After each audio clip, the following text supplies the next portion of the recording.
고린도후서 12장 1절부터 10절까지 말씀을 전하겠습니다. 우리 고린도 전후서 말씀을 보면서 사도 바울이 강조하는 내용이 있습니다. 사도 바울이 강조하는 내용은 복음은 단순하며 그 복음의 핵심은 예수님의 십자가와 부활이다. 자꾸 다른 곳으로 눈을 돌리고 다른 것에 호기심이 되면 미혹당하기 쉽고 본질에서 벗어나기 쉽습니다. 사도 바울이 다시 우리 신앙의 중심은 오직 예수님이다, 이렇게 가르쳐 주는 것입니다. 저는 의사와 목사가 너무 닮은 점이 거의 100%인 것 같습니다. 닮은 점이 한두 개가 아닌데 그 중에 닮은 점도 하나 있습니다.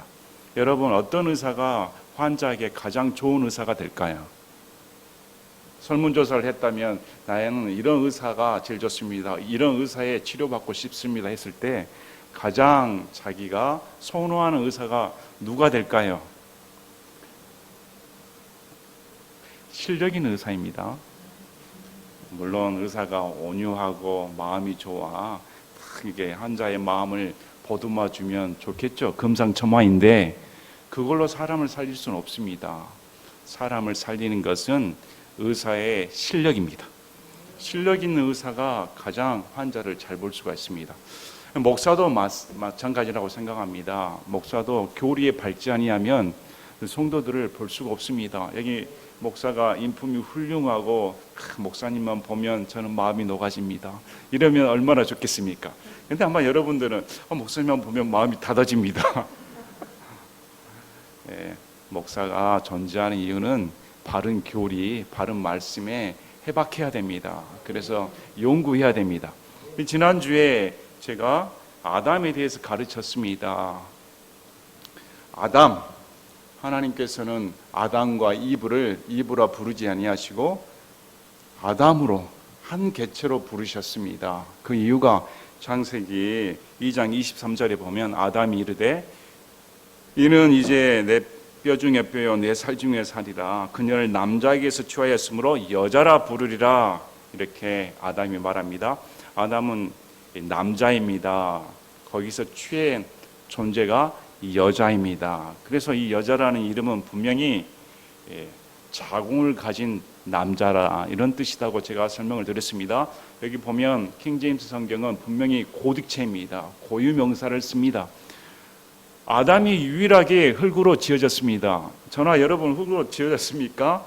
아닙니다. 우리는 부모에게 태어난 존재입니다. 그러나 아담은 유일하게 하나님의 형상대로 만든 존재입니다. 흙으로 지어진 존재입니다. 그리고 갈비뼈 중에 아담이 가지고 있는 갈비뼈 중에 하나를 취하여 만든 존재가 여자인 아담이 이름을 붙여준 이브입니다. 여자입니다. 그래서 갈비뼈를 취해서 만든 여자는 이브 하나일 뿐입니다. 여기 부인들, 여성분들이 뭐 남자의 갈비뼈로 만들어졌습니까? 없습니다. 그러므로 유일한 존재는 이브 한 사람뿐입니다.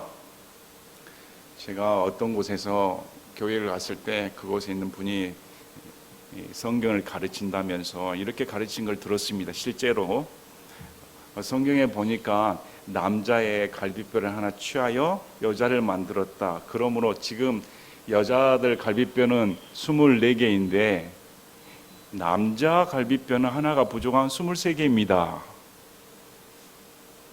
여러분 그렇게 믿으십니까? 실제로 그렇게 가르침을 받고 생각하시는 분들이 있습니다. 이것은 오해입니다. 실제로. 그래서 만약에 이런 것을 교회에서 가르치면 여기 의학적인 지식이 있는 분들이나 상식이 있는 분들이 그 말을 들었을 때 시험거리가 돼버립니다. 아니 어떻게 남자가 갈비뼈가 23개야? 하나가 떼어졌나? 이것은 참 어리석은 말 아닙니까? 남자도 24개, 여자도 24개입니다. 내 성경에서 보시면 참 이 킹제임스 성경이 얼마나 놀랍습니까? 남자와 여자를 한 개체로 하나님께서 부르셨다. 이렇게. 제가 이 말씀을 드리는 이유는 성경을 보실 때 참 교리적인 면이나 모든 면에서 집중해서 공부를 해야 됩니다. 또 아울러 이제 지금 사도 바울이 성경에서 난해한 구절을 지금 말을 합니다. 너무 신비로운 구절을 말을 합니다. 이 구절을 어떻게 사도 바울이 간증할 수가 있었을까? 이 내용을 보면 오늘날에 벌어지는 영들을 분별할 수 있는 계기가 됩니다. 오늘날에 벌어지는 무분별한 영들의 역사에 대해 성경은 어떻게 말씀하고 있는가? 또 더 나아가 이단, 사이비, 교주, 목사를 자청하는 사람들의 거짓이 그냥 드러납니다.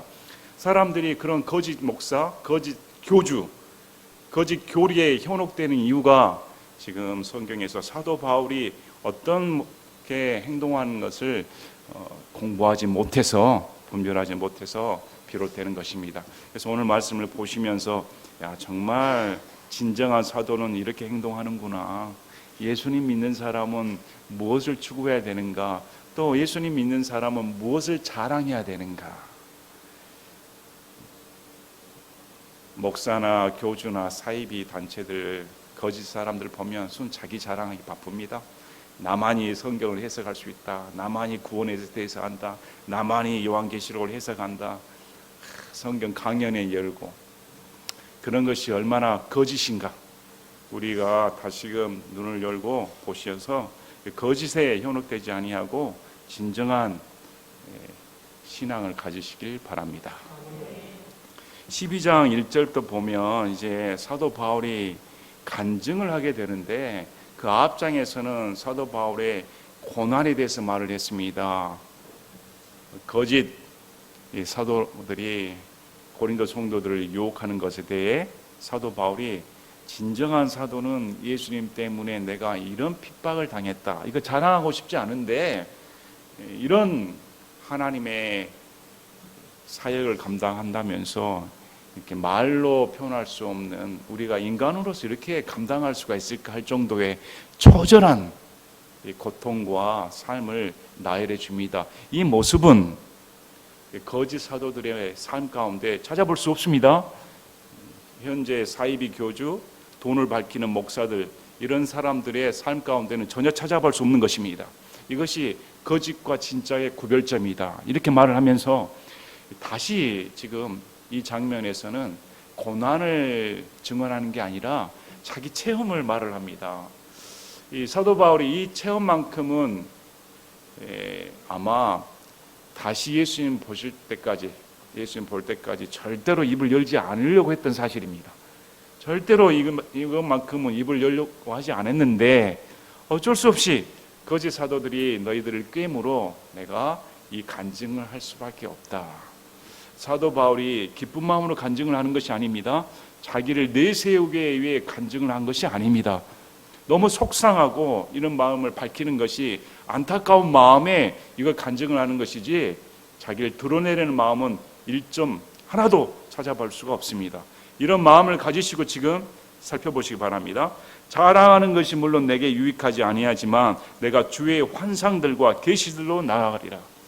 자랑할 것은 나는 원치 않는다. 그런데 지금 주님께서 주신 환상과 계시를 지금 밝혀주겠다. 그렇게 한 이유가 거짓 사도들이 자신들이 정통이며 우리가 환상과 계시를 받았다, 우리가 영적인 체험을 했다, 이렇게 주장하고 다녔습니다.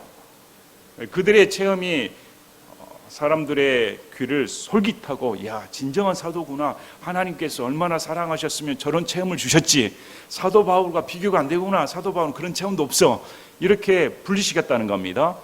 그래서 어쩔 수 없이 지금 사도 바울이 내가 하나님께서 주신 환상과 계시를 간증할 수밖에 없다. 이게 나 자랑하고 싶지 않은데 이게 내게 전혀 유익을 주지 못한다 하면서 지금 말을 하는데, 2절에 이제 2절부터는 사도 바울의 간증에 주목해 보셔야 됩니다. 이 천국 간증이 난무하고 있는데 지금 사도 바울이 어떻게 말을 하고 있는가?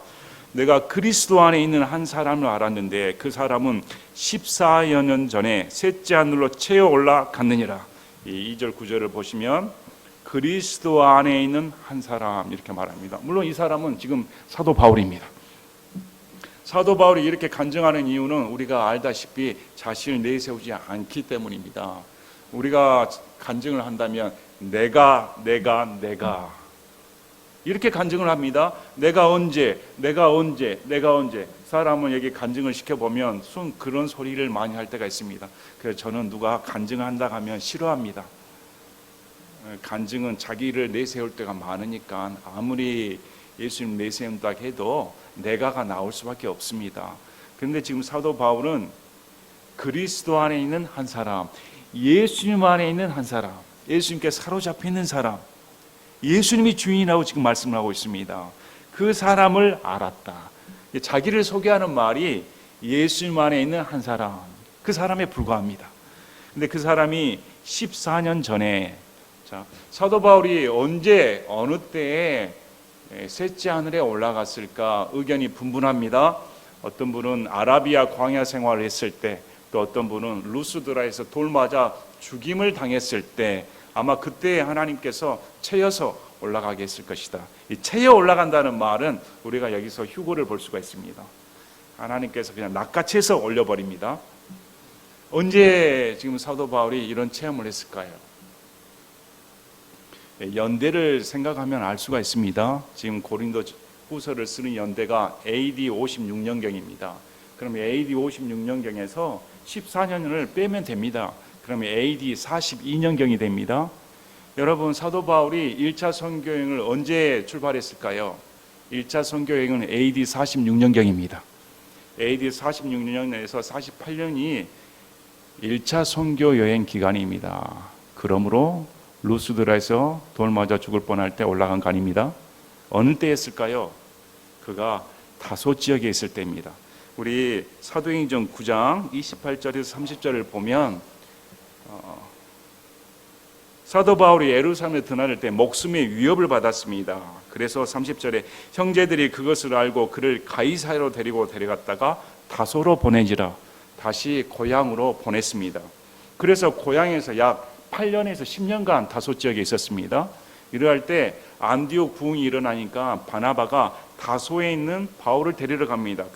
그 일이 사도행전 11장 25절에서 26절에 나옵니다. 그때 바나바가 사울을 찾으러 다소로 떠나 그를 만남에 안디옥으로 그를 데려오니라. 여기서 우리가 알 수 있는 것처럼 사도 바울의 삼층천, 말하는 셋째 하늘에 올라간 체험은 1차 선교여행 전이었습니다. 이미 다소 지역에 거할 때, 그가 다소 지역에 있을 때 하나님께서 그를 3층천에 올려보내는 그런 체험을 해 주셨습니다. 그러면 여러분 생각하시기 바랍니다. 3층천을 본 사람이 1차 선교여행 때 그 사도 바울의 투지를 보면 목숨 안 아까워 합니다. 이미 3층천을 보고 온 사람인데 이 세상에 무슨 연연이 있겠습니까? 무슨 자기 생명, 자기 돈 욕심 이런 게 어떻게 있겠습니까? 여러분이 만일 여러분의 눈이 열려 정말 천국에 왔다 갔다 하면 이 세상 욕심 있겠습니까? 모든 게 다 더럽구나, 다 쓸모없구나, 오직 예수님뿐이구나, 이런 마음을 가질 수밖에 없습니다. 그런데 보시길 바랍니다. 어떻게 14년이나 입을 다물고 있었다는 것입니다. 1차 선교여행, 2차 선교여행, 3차 선교여행, 고린도 교회, 에베소 교회 가르치면서 숱한 가르침을 했음에도 불구하고 그는 한 번도 이 얘기를 꺼낸 적이 없습니다. 오늘날의 천국 간증은 어떻습니까? 죽음 맛본 사람들의 임사체험, 유튜브 보면 그런 간증들 수두룩합니다. 집회는 어떻습니까? 누구누구 권사, 누구누구 장로, 천국 갔다 오다. 얼마나 수많은 사람들이 몰려듭니까? 그런데 그 간증들이 꼭 하나가 거기 나온 예수님, 물론 가짜입니다. 너는 가서 네가 본 곳을 전해라. 그래서 하나님의 명령을 받아, 예수님의 명령을 받아 이렇게 천국 간증하고 다닙니다. 왜 그런 일이 벌어질까? 지식이 없으니까 당합니다. 성경을 모르니까 진짜로 착각하고 다니는 것입니다. 그건 다 가짜입니다. 마귀짓입니다. 목사님 왜 또 그렇게 말씀하십니까? 성경에 나오지 않습니까? 14년 동안 사도 바울은 한마디도 안 했습니다. 왜 한마디도 안 한지 아십니까? 그것으로는 신앙을 만들 수가 없습니다. 천국 보았다, 뭘 봤다로는 여러분들의 신앙이 자리 잡을 수가 없다는 것입니다. 엉뚱한 대로 갑니다. 입을 꼭 다물었습니다. 오직 그가 주장하는 것은 십자가와 부활입니다. 천국 봤다, 병 고침 받았다, 뭘 했다, 아무 오직 십자가 부활의 복음을 강조하기 때문에 그는 입을 꼭 담았습니다. 근데 셋째 하늘 이렇게 채워 올라갔는데 여러분 셋째 하늘이 어디입니까? 우리 성경을 보면 하늘은 세 개가 있습니다. 우리가 보는 첫째 하늘은 대기권을 말합니다. 우리가 보는 파란 하늘, 그리고 그 너머의 우주를 둘째 하늘로 말합니다. 우주 너머에 하나님이 계시는 셋째 하늘이 있습니다. 셋째 하늘은 소위 말하는 천국, 우리 킹제임스 성경에는 하늘 왕국, 디모데 후서에 나오는 사도 바울이 이제 내가 하늘 왕국에 간다, 이게 천국입니다. 그래서 셋째 하늘로 채어 올라갔는데 몸 안에 있었는지 내가 말할 수 없고 몸 밖에 있었는지 내가 말할 수 없으나 하나님은 아시느니라. 지금 몸 안에 있는지 몸 밖에 있는지 나는 모르겠다. 여기에 이제 이런 주석을 답니다. 헬라 사상은 몸이 더럽다고 여겨졌습니다. 그래서 죽으면 몸은 분리되고 영혼이 깨끗한 존재로 있다, 이렇게 몸을 부정한 것으로 보았기 때문에 지금 의도적으로 사도 바울이 내가 몸 안에 있을 수도 있다는 것입니다. 이 몸이 더럽지 않다. 그러나 이 주체가 지금 하나님은 아시느니라, 이렇게 하나님께 지금 중심을 둡니다. 자기가 중심이 아니라 하나님께서 이 체험을 주관하고 계신다, 이렇게 말하고 있는 것입니다. 내가 이러한 사람을 알았는데 몸 안에 있었는지 몸 밖에 있었는지 내가 말할 수 없으나 하나님은 아시느니라. 연거푸 말합니다. 나는 이 체험에 대해 잘 모른다. 정말 내가 했는지. 그러나 아시는 분은 하나님이시다. 철저하게 하나님을 높이고 있는 것입니다. 간증의 초점이. 그리고 4번 4절을 보면 그가 낙원으로 채어 올라가 말할 수 없는 말들을 들었는데 사람이 그것들을 말하는 것은 법에 어긋나니라. 자, 4절 말씀을 잘 기억해 두셔야 됩니다. 낙원으로 채어 올라갔다고 했습니다. 킹제임스 성경에는 낙원이란 번역이 3군데 있습니다. 여기 한 군데와 누가복음 23장 43절에 예수님께서 그에게 이르시되 진실로 내가 내게 이르노니 오늘 내가 나와 함께 낙원에 있으리라 하시니라. 옆에 함께 못 박혀 달려있는 강도에게 강도가 믿음 고백을 하자 오늘입니다, 내일이 아닙니다, 다음해가 아닙니다, 오늘 죽으면 너와 함께 나는 낙원에 있다, 이렇게 말씀하십니다. 그리고 세 번째 요한계시록 2장 7절에 낙원이 나옵니다. 요한계시록 2장 7절에 귀 있는 자는 성령께서 교회들에 말씀하신 것을 들을지어다. 이기는 자에게는 내가 하나님의 낙원 한가운데 있는 생명나무에서 나는 것을 주어 먹게 하리라. 자, 예수님께서는 강도에게 오늘 죽어 너와 함께 낙원에 있겠다 했습니다. 예수님은 죽으시고 어디로 가셨습니까? 땅의 심장부 소위 말하는 지옥으로 내려가셨습니다. 우리 사도신경을 보면 영어 사도신경에는 지옥으로 내려갔다고 말을 합니다. 근데 한국에서는 그 말을 딱 빼버렸습니다. 그 말이 이해가 되지 않으니까. 그러나 우리 킹제임스 성경을 믿는 사람들은 예수님이 지옥으로 내려가셨구나. 근데 지옥이 우리가 생각하는 불구덩이가 아니라 지하세계입니다. 지하세계를 지옥으로 말을 합니다. 당시에는 이 지하세계에 진짜 우리가 생각하는 형벌을 받는 지옥이 있고 그 다음에 낙원이 존재했습니다. 그것은 누가복음 16장 부자와 나사로 얘기에 나옵니다. 부자와 나사로가 둘 다 죽었는데 나사로는 아브라함 품으로 갔고 부자는 죽어서 묻혔습니다. 근데 이 아브라함의 품으로 알려진 곳이 낙원입니다. 예수님께서 부활하시기 전에는 이 낙원은 지하세계에 있었습니다. 그래서 오늘 내가 나와 함께 낙원에 있으리라, 이 말씀 맞는 말입니다. 우리 에베소서 4장을 보면 예수님께서 땅속 깊이 내려가셨다가 포로된 자를 사로잡아 선물을 주시기에 올라가셨다, 이렇게 말씀을 합니다. 그러므로 예수님의 부활사건 이후에 낙원이 옮겨진 것입니다. 낙원이 옮겨진 후에 사도 바울은 셋째 하늘에 존재하는 낙원에 올라갔다, 이렇게 지금 말씀하고 있는 것입니다. 킹제임스 성경을 보고 바른 교리를 알면 머리가 탁 트입니다. 그러나 이 편협된 사고방식, 그동안의 잘못된 또 확립이 되지 않는 교리의 틀이 밖에 있으면 낙원이 어떻게 지하세계에 있을 수 있지? 믿을 수가 없어요. 성경을 보고도 안 믿습니다. 성경을 보고도 안 믿어요. 참 자기의 이렇게 눈꺼풀이 열리고 마음이 열려서 참 그렇다. 진짜 예수님 부활 사건 전에는 낙원이 지하세계에 있었구나. 그래서 예수님의 말씀처럼 예수님이 죽으시고 강도와 함께 지하세계에 있는 낙원에 계셨구나. 이게 그대로 맞는 말씀입니다. 그리고 부활 이후에 낙원이 삼층천에 옮겨져서 사도 바울은 삼층천에 있는 낙원으로 채어 올라갔습니다. 자, 말할 수 없는 말들을 들었습니다. 이게 형용할 수가 없다는 말입니다. 우리 2차원의 3차원적인 존재들은 우리 차원을 뛰어넘는 세계를 봤을 때 어떻게 말로 형용을 합니까? 어떻게 이거 형용할 수가 없습니다. 묘사를 할 수가 없습니다. 도저히 인간의 언어로 그것은 구현할 수가 없다 했는데, 그 다음에 사람이 그것들을 말하는 것은 법에 어긋난다. 여기다가 분명히 명시를 합니다. 천국을 보고 천국에 무엇이 있다, 어떤 존재들이 있다, 이렇게 말하는 것은 법에 어긋난다. 이것이 성경의 원리입니다. 그럼 오늘날의 무분별한 간증들은 다 하나님께서 말씀하신 것과 전혀 반대적인 사건입니다. 하나님의 법을 어기고 있다는 것입니다.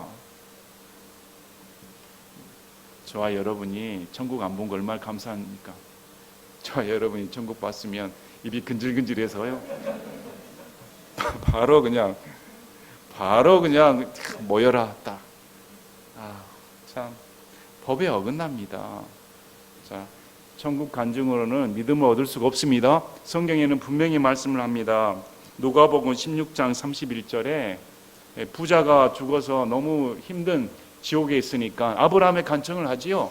죽은 나사로를 살려서 보내면 죽은 사람이 살아났으니까 수많은 사람들이 그 말을 듣고 살아난 사람을 보고 믿을 거 아닙니까? 했더니 성경에 분명히 말씀을 합니다. 누가복음 16장 31절에 아브라함이 그에게 이르되 그들이 모세와 대언자들의 말을 듣지 아니한다면 비록 어떤 사람이 죽은 자들로부터 일어난다 할지라도 그들이 설득되지 아니하리라 하였느니라 하시니라.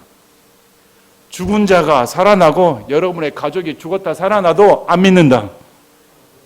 모세와 대언자들의 글을 믿지 아니한다면, 이 말씀은 오늘날로 말을 하면 성경을 안 믿는 사람은 어떠한 기적을 봐도 믿지 않는다. 여러분, 그러면 하나님이 거짓말하신 분입니까? 그러므로 오늘날 천국을 간증을 듣고 나는 예수님 믿게 되었습니다. 그 믿음은 가짜입니다. 오늘날 집회에 참석해서 환상을 보고 나는 믿었습니다. 가짜입니다. 로마서 10장 17절에 믿음은 들음에서 오며 들음은 하나님의 말씀에 의해 온다. 믿음은 하나님의 말씀에 오는 것이지 내 눈으로 보고 귀로 듣고 체험하는 것으로는 오는 것이 아닙니다. 그런데 사람들은 그거 좋아하지요. 우리 교회도 저는 여러분 중에 천국 체험한 거 있으면 다 여기다 플랜카드를 광주 은혜 침례교회 송도 드디어 하나님의 은혜를 받아 천국 간증을 하다 삐라시 부리고 이야 부흥할 것 같습니다. 사람들이 우와 신기한 거 보지 않았을까? 신기한 내용 있지 않았을까? 자, 지금 사도 바울 보십시오. 본 거 일체 말하지 않습니다. 그냥 올라갔다고만 말을 하지, 우리 같으면 야 올라갔으면 말 좀 하지, 문을 열어줬으면 보여주지, 문만 열려주고 안 보여주네. 그 다음 말이 없습니다. 그러므로 여러분, 어떤 신비한 체험, 어떤 간증들 쫓아다니지 마시기 바랍니다.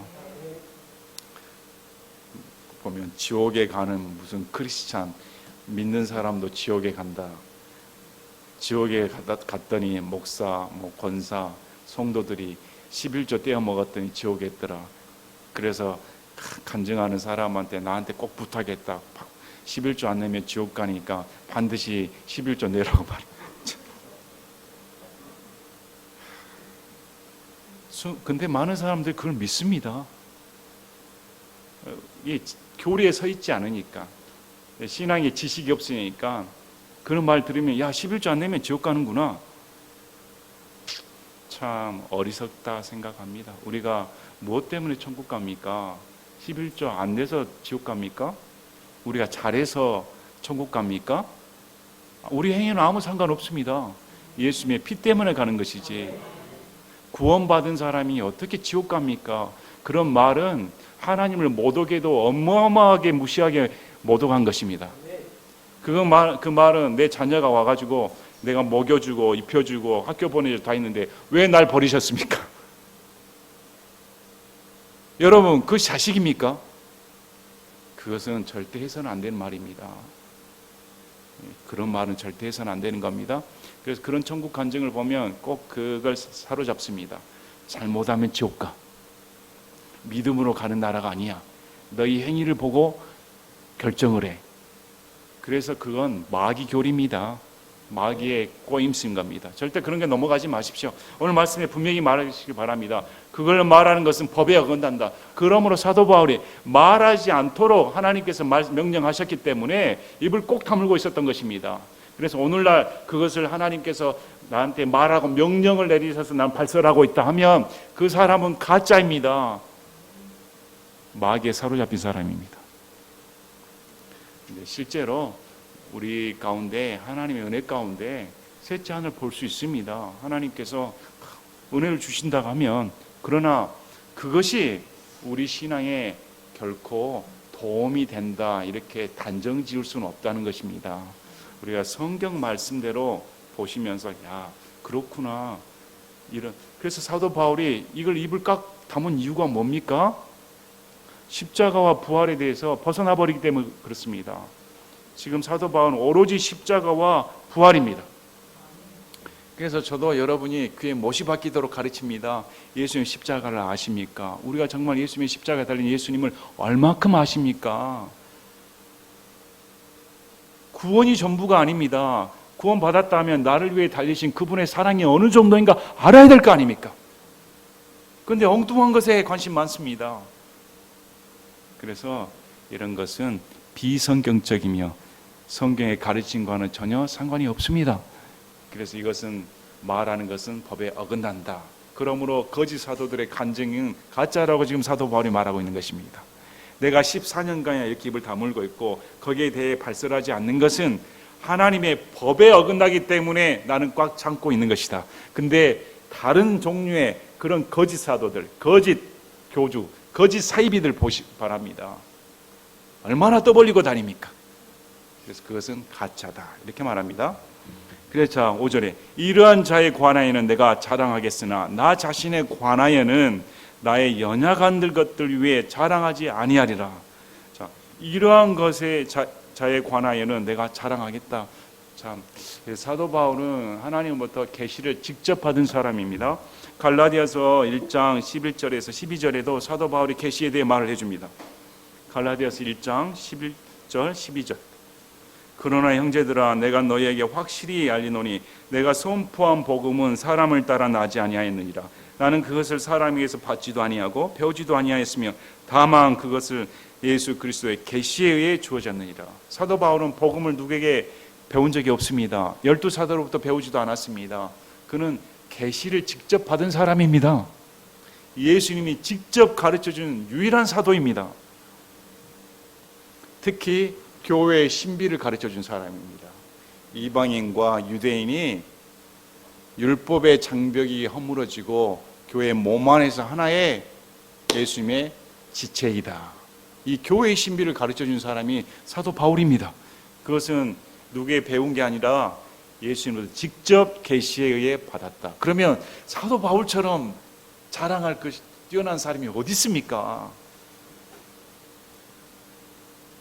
참 오늘날 거짓 교주, 거짓 사이비, 참 젊은 청년들 또 배운 사람들 할 것 없이 어떻게 그런 사람들한테 머리를 조아리고 저렇게 인생이 파탄될까 참 안타깝습니다. 성경을 보면 그런 존재들이 그냥 적나라하게 거짓임을 저주받아야 할 존재들입니다. 그런 저주받아야 할 존재들이 적나라하게 드러나는데 그렇게 정신을 못 차릴까 안타깝기도 합니다. 자, 나의 연약한 것들 외에 자랑하지 아니라 나를 자랑한다면 내 부족한 것들을 자랑하겠다. 지금 사도 바울이 그렇게 말합니다.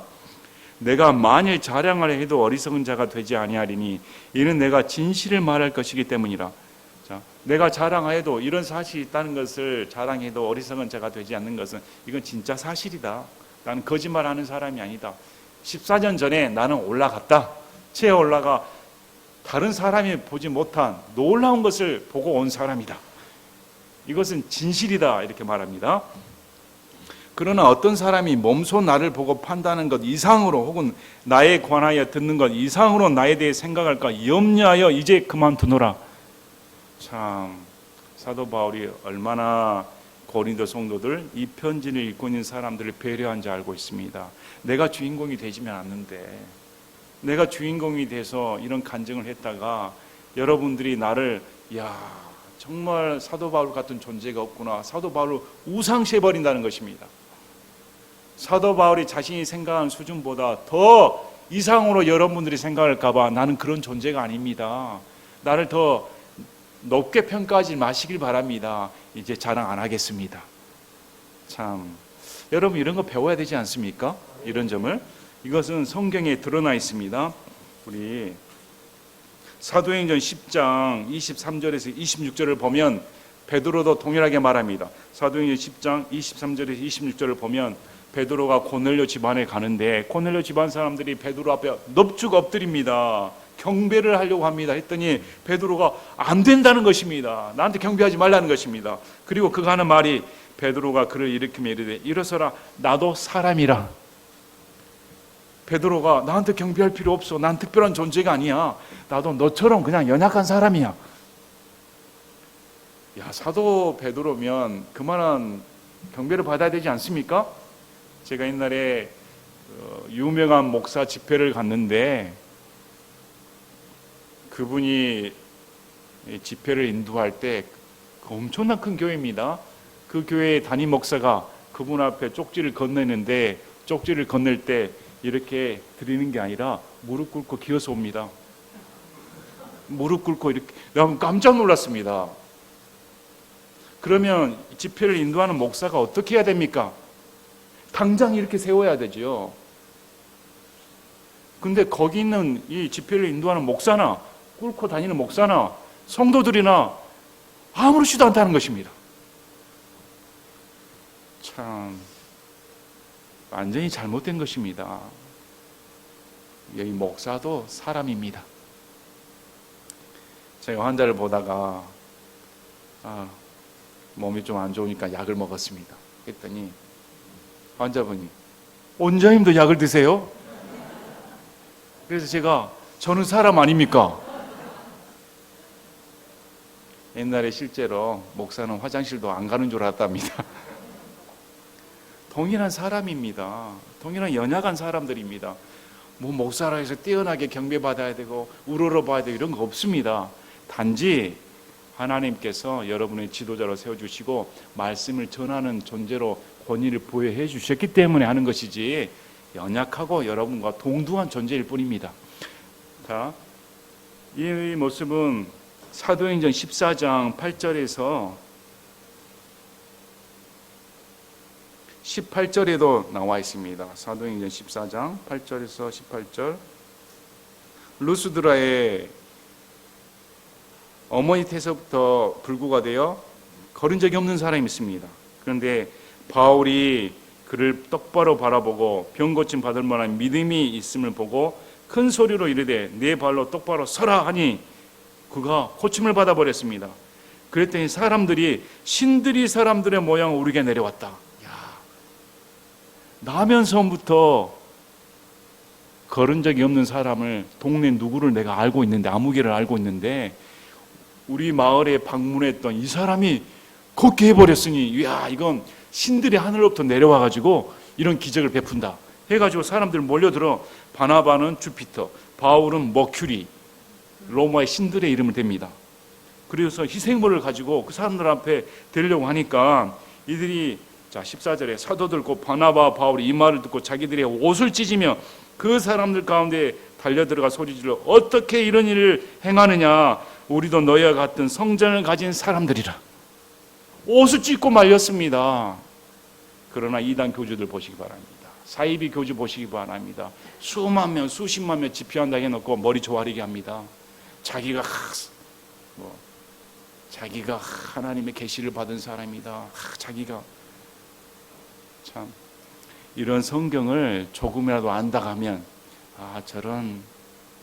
저런 사람이, 형편없는 사람이 저렇게 있나, 저렇게 비난받아야 마땅할 사람이 수많은 사람을 저렇게 미혹시키나. 누구 말대로 그 사람은 지옥에 가도 저기 제일 뜨뜻한 곳, 지옥에도 제일 뜨뜻한 곳에 잘 마련되어 있을 것입니다. 우리가 이런 말씀을 잘 기울여 보시기 바랍니다. 절대로 사도 바울이 분량 이상으로 나를 높게 여길까봐 절대 그렇게 생각하지 말라. 한순간도 성도들이 예수님으로부터 초점이 바뀌는 것을 허락하지 않습니다. 자, 이제 7절부터 보면, 자, 이 사도 바울이 이런 놀라운 계시와 환상을 체험했는데 아픔이 따릅니다. 아픔이 따르는데 이 아픔에 대해 사도 바울이 어떻게 고백을 하고 있는가? 계시들이 넘침으로 말미암아 내가 분량 이상으로 높여지지 않게 하시려고 주께서 내게 육체 안에 가시 곧 사탄의 사자를 주사 나를 치게 하셨으니 이것은 내가 분량 이상으로 높여지지 않게 하려 하심이라. 이 7절 말씀은 지금 사도 바울이 결론적인 말을 하고 있습니다. 내게 육체 안에 가시가 있는데 이 육체 안에 가시는 너무 고통스러웠습니다. 근데 이 가시를 주신 목적은 내가 교만할까 봐 하나님께서 교만하지 않도록 사탄의 사자를 내게 허락하셨다. 그리고 치게 하셨다.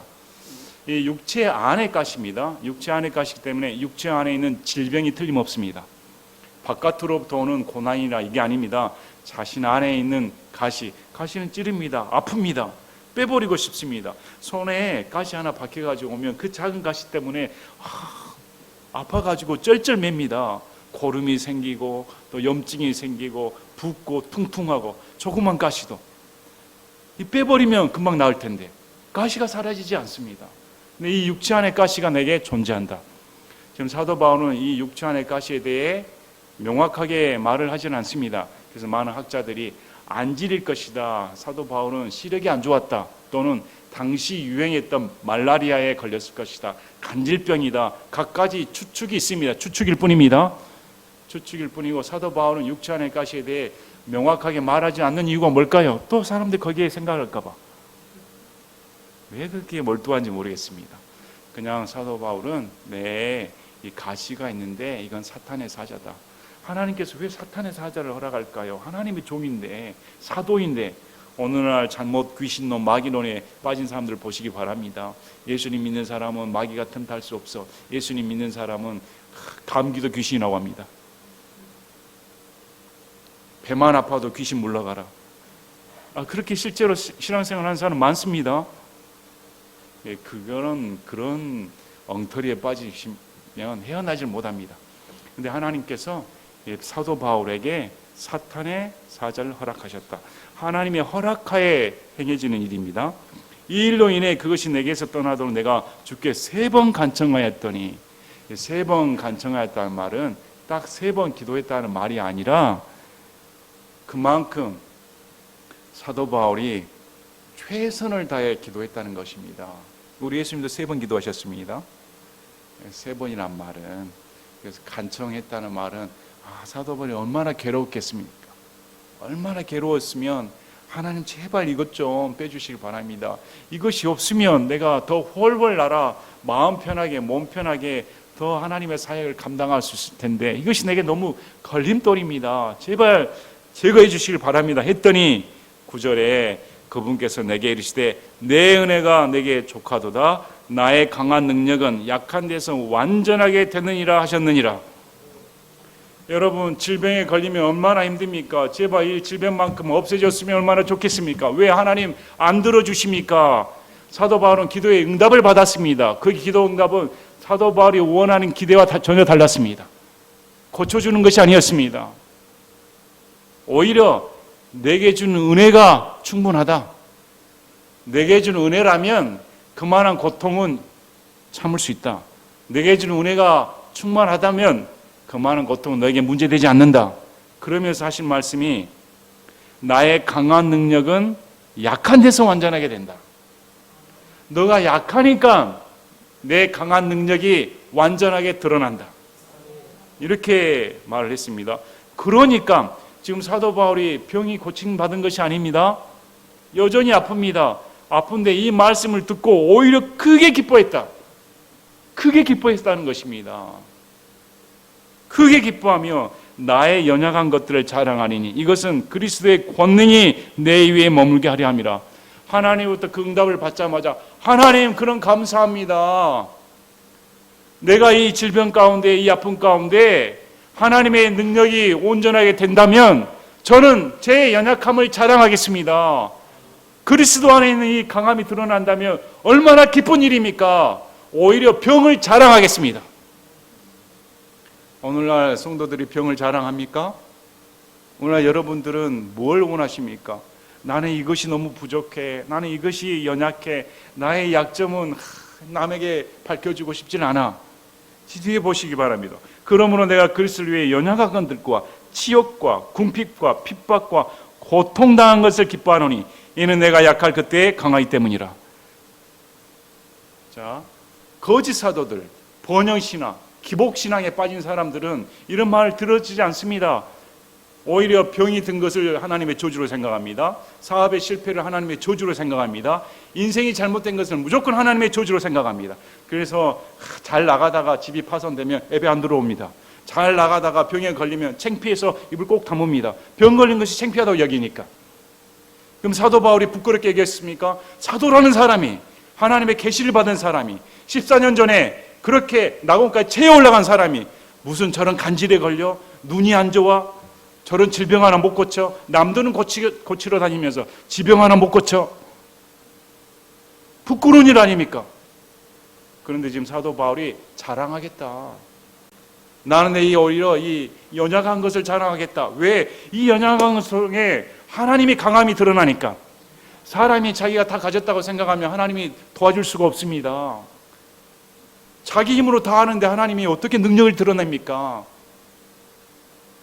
내가 남치를 보는 정말 부족한 자니까 나도 참 내가 볼 때 한심한 자로 여기니까 왜 난 저 사람처럼 저렇게 강하지 못할까? 왜 난 저 사람처럼 건강하지 못할까? 왜 난 저 사람처럼 능력이 없을까? 난 왜 저 가정처럼 더 부유한 가정이었으며 나는 더 좋은 학교 나왔으며 내게 지식이 충만하였으며 여러분들이 다른 사람들과 비교에 있어 이런 비교의식에 또 자폐의식에 시달리지 않습니까?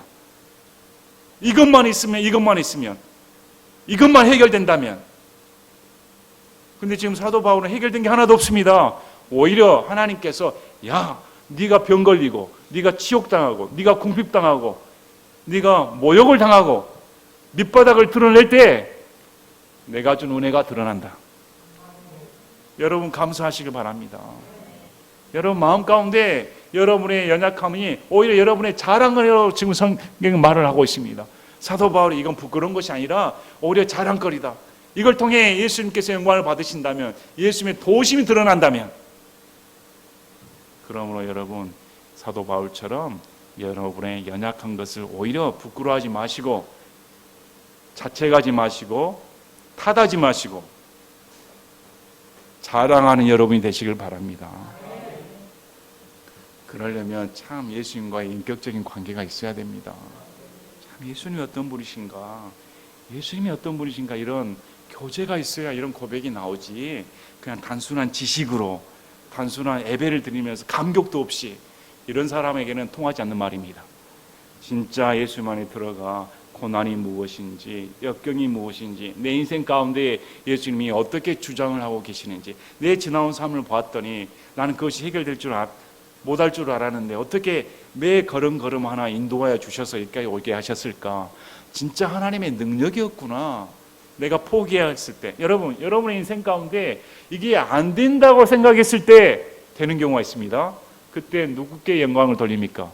이건 하나님과 하실 수가 없는데 백을 써도 지혜를 동원해도 수단을 다 동원해도 안 되는 일이었는데 어떻게 하나님이 내 공경 가운데 청사실을 하시고 해주셨을까? 하나님이 높임을 받는 것입니다. 그러므로 우리의 자랑거리는 무엇이었을까? 우리는 도대체 뭘 성도들은 자랑하고 있을까? 그래서 바르게 믿어야겠다 생각합니다. 우리가 오늘 말씀을 보시면서 참 이 사도 바울의 이 가치관 얼마나 놀라운 간증입니까? 송공담으로 물들어진 거짓 간증들이 난무하는 이 시대에 우리에게 경종을 알려줍니다. 진정한 간증이 무엇인가? 정말 쓰레기 같은 간증들 얼마나 많습니까? 쓰레기보다 못합니다. 근데 수많은 사람들이 송공담을 보고 또 체험담을 읽고 그런 것에 현혹하여 나도 한번 이렇게 해보자, 그걸 꿈꾸는 어리석은 자들이 많습니다. 항상 성경 말씀에 기초를 두고 내 신앙은 어떤가 이렇게 생각해보는 여러분이 되시길 바랍니다. 자, 여러분 한번 여러분의 연약함을 자랑할 기회를 드릴까요? 나는 이 점은 숨기고 싶었는데, 나는 이 점은 누가 알면 나는 고개를 못 들 거야. 나는 이 점이 너무 부족해. 난 동료들보다 나는 왜 이렇게 연약하고 멋이 없는 자일까? 내게 능력이 넘쳤다면 얼마나 좋을까? 다시 말씀드리지만 내게 능력이 없으니까 하나님의 능력이 드러나는 것입니다. 오늘 말씀을 보시면서 다시금 용기를 가지시고 여러분의 연약한 가운데서도 하나님만을 자랑하는 여러분이 되시기를 진심으로 원합니다. 제가 기도하고 마치겠습니다.